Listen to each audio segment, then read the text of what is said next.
करण फोगट ने लिखा है कि नमस्कार गुरुदेव, संत प्रतिरोध नहीं करता, वो किसी भी गलत परिस्थितियों में भी प्रतिरोध नहीं करता, कृपया इसको कुछ स्पष्ट करें।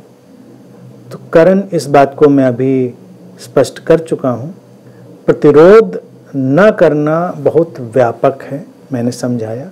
वो ऐसा नहीं है कि गलत परिस्थितियों में प्रतिरोध नहीं करता। एक संत बैठा है, तुम कूड़े की बाल्टी उसके सिर पे डाल जाओ, कचरा उसके ऊपर फेंक जाओ, और संत अगर कुछ कहे, तुमको रोके, तुम कहोगे आप प्रतिरोध कर रहे हैं, आप संत नहीं हैं, हमने आपके ऊपर कूड़ा डाला, आपने प्रतिक्रिया नहीं करी, आपने अगर रोक दिया तो आप संत नहीं हुए। प्रतिरोध का मतलब ये नहीं है। संत तुम्हारे कूड़ा डालने से लड़ाई नहीं लड़ रहा, लेकिन अगर उसके शरीर और मन को उस कूड़ा डालने से परेशानी हो रही है तो उसके साथ भी वो सहयोग करेगा। अगर उठ के उसे एक थप्पड़ जमाने का मन किया तो हो सकता है उठ के झन्नाटेदार एक थप्पड़ जमा दे तुमको और फिर शांति से बैठ जाए। कोई प्रतिरोध नहीं। तुम्हें एक थप्पड़ जमा देने में भी कोई प्रतिरोध नहीं है और तुम्हारे कूड़ा डालने में भी कोई प्रतिरोध नहीं है। 2 डायमेंशनल है, व्यापक है, उसको इतने हल्के में मत लो। और प्रतिरोध का मतलब कि संत कुछ करेगा ही नहीं। भारत में संतों को देखो, कृष्ण को क्या संत कहेंगे? हमने तो उनको पूर्ण अवतार कहा। जरूरत पड़े तो सुदर्शन चक्र घुमा देंगे, गर्दन उतार देंगे, नहीं जरूरत पड़े तो प्रसन्न हैं, बांसुरी बजा रहे हैं, मस्त हैं अपनी जिंदगी में, कोई प्रतिरोध नहीं है। जब परिस्थिति सुदर्शन चक्र घुमाने की आई तो सुदर्शन चक्र घुमाएंगे, उससे भी प्रतिरोध नहीं करेंगे। और जब परिस्थिति बांसुरी बजाने की आएगी तो उससे भी प्रतिरोध नहीं करेंगे, उसमें भी कोई। अप्रतिरोध बहुत व्यापक घटना है।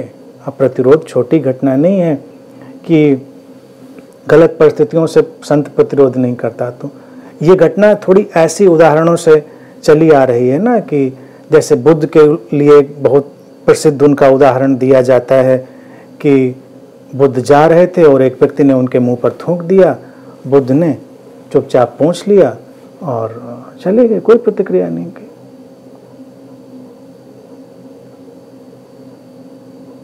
लोग लगता है संत तो यही होना चाहिए। बुद्ध ने नहीं उस समय प्रतिक्रिया करी, उस समय बुद्ध का वो वाला मूड होगा, नहीं करी, नहीं उनको लगा होगा। विवेक है, वो त्वरित सहज प्रत्युत्तर आता है।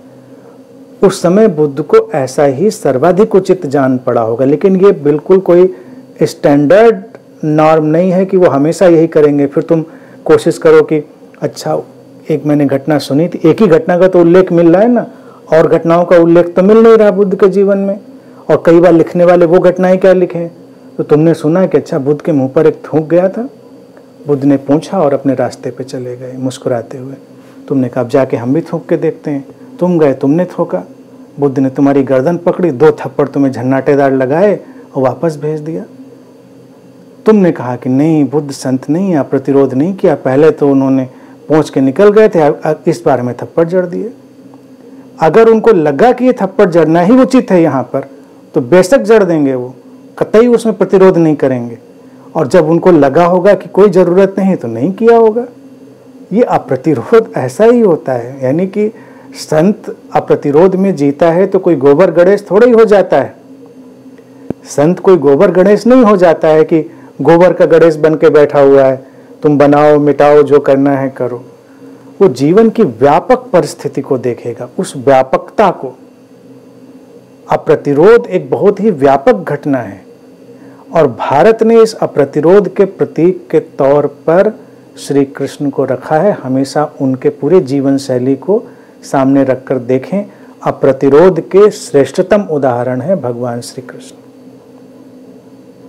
संत वैसे ही अप्रतिरोध में जीता है। जीवन जैसी परिस्थिति सामने लाता है वैसा प्रत्युत्तर संत करते हैं।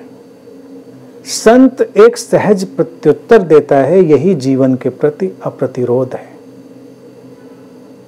समझे? तो कभी कूड़े की बाल्टी डालने की, संत के ऊपर थूकने की कोशिश नहीं करिएगा। वो क्या करेगा उस समय, वो क्षण और वो परिस्थिति ही बताएगी।